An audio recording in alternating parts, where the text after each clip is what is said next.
So let's say you're your average teenager with maybe about $10,000 to spend. You go on Auto Tempest looking for a Honda Civic, and you typically see these or these.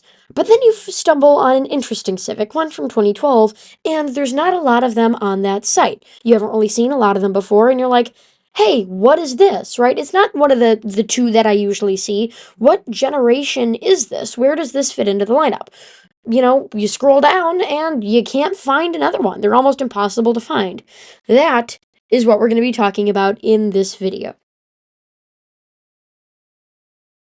Now again, as previously mentioned, when you're looking for a car, you either see these, the older generation, or these, the newer generation. And if you're familiar with the Civic, you'll know that this is kind of the timeline, right? You've got the 6th generation up there, you've got the 7th generation in the middle, and then the 8th generation on the bottom. So where exactly does this fit in?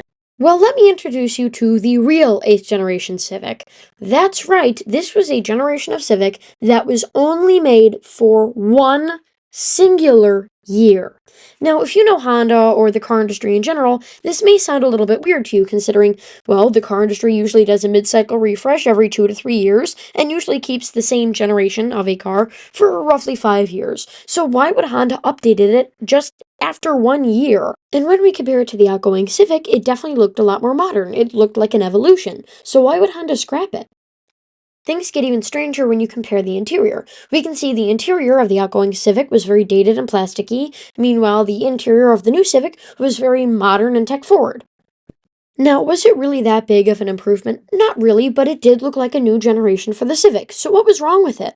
Things get even stranger when we compare all the Civics. We can see that the new Civic has a similar price tag to the 2010 Civic, the outgoing model at the time. It had a similar consumer rating, it had a similar engine, it even got better gas mileage, it even had the same amount of horsepower. And when we compare it to the Civic that replaced it, the Civic that replaced it, believe it or not, was much more expensive, about $2,000 more expensive than the 2012. And again, with it being more expensive, it had only 0.1 more of a rating, zero point 0.1 more positive rating, and it had the same amount of horsepower and the same amount of gas mileage. So they're the same car. Why would they replace it? So this is the actual timeline. You have the 7th generation up at the top, which ran from 2000 until 2004. You have the new 7th generation, well, not the new 7th, you get what I mean, which ran from 2005 until 2010, 2011. And then you have the 8th generation, which ran from 2011 all the way up until like 2016, I believe, where it was replaced by the outgoing model. Maybe the answer is why Honda would scrap such a vehicle and update it right away a year after it came out is just because it wasn't competitive with the Corolla. Maybe the Corolla had a new generation or something.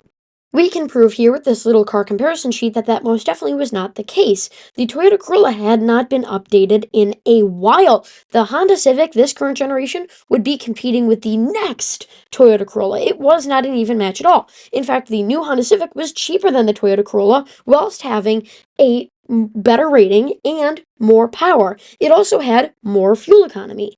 So why did Honda replace it? And when we compare the older generation Honda Civic to the newer generation Honda Civic, we can also see that they're sharing the same Corolla. They are competing against the same car. The new Honda Civic generation, while being slightly more expensive, had the same amount of power as the old generation, but had better fuel economy. It was still competing with the Corolla just fine. So why would they scrap it? Things get even weirder when we compare the 2012 Civic to the one that replaced it, the 2013 Honda Civic. We can see that the 2013 is $2,000 more expensive, and yet they are still competing against the same car. The 2013 has the exact same specifications, aside from having a higher price tag and a 0.1% higher consumer rating. Other than that, they're the exact same car. So why exactly would Honda scrap the 2012 Honda Civic for the updated 2013?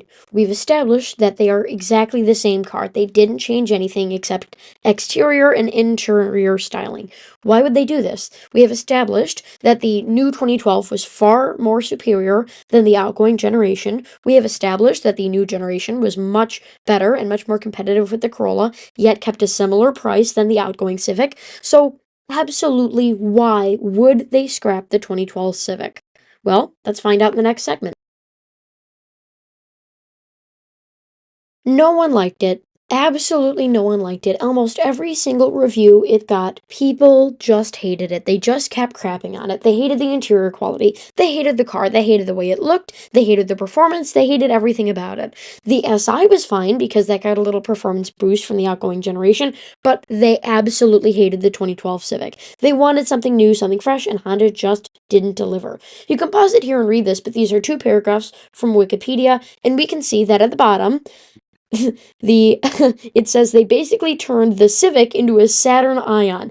No one liked it, and sales took a hit. Now, if you look up the sales, they actually didn't take a hit. It was the best year, one of the best years. I think it was topped by the previous generation, one of the years of that, but it was the second best selling year for the Civic ever. So sales didn't dip, but public perception did. I mean, and also think about the comparison they're making here. They are comparing a Honda Civic, one of the most reliable, stylish, neat, affordable, reliable cars on the planet, to a literal brown turd. A car so horrible that people refused to drive it if people bought it for them. They compared this interior, this Saturn Ion interior, to this interior. That is how much people absolutely hated this car. So why did people hate it so much to compare it to the Saturn Ion? As previously mentioned, not a very good car. Well, let's look at the Saturn Ion interior. Most of the features of it are plastic. There's hard, brittle plastic everywhere. The leather seats are the cheapest, most industrial grade vinyl you could ever find. Most of the features in this car are cup holders and storage. The real technology, the meat and potatoes of the car, is just a clock, a speedometer, and some air conditioning controls and a radio, and that's pretty much it. And sad to say, the similar thing is when we turn over to the Civic. Most of the features in the Civic are cup holders, storage, stuff like that. The techie bits, well, modern and new, aren't all that interesting or neat to see for the new century. Now, why are these cars similar and why would people compare them?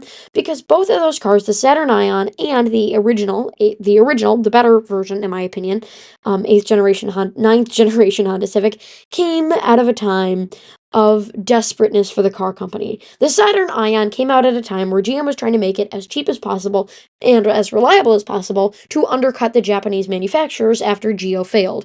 This Honda came out and was, when they're designing a car, usually 3 or 4 years ahead, they start designing it, they start drawing it out, and then they have it kind of locked and loaded like I do with my videos. I record them a few days ahead. That's what they kind of do with their cars.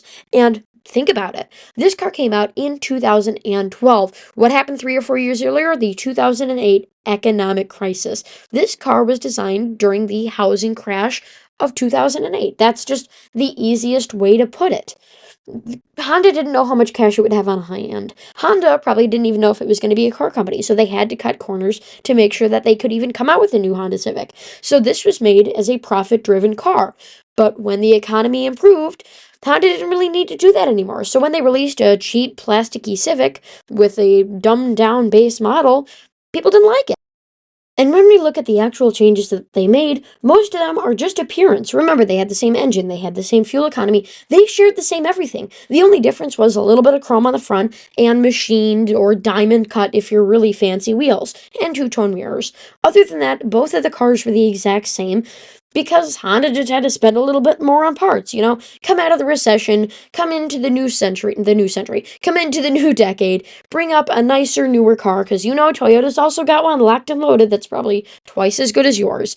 So that's Honda was kind of forced to do that, and the new Civic was received very, very well, and the old Civic kind of went down in unforget-any. No one really remembered it.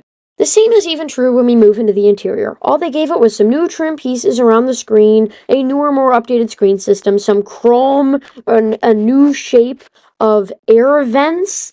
Other than that, and making it a little bit two-tone, more by the gearbox shifter, they really didn't do that much. So I hope this was a pretty interesting video for you on realizing why the Civic isn't that popular and why you may not see it as often as you may see other Civic generations. And yeah, well, I'll see you soon.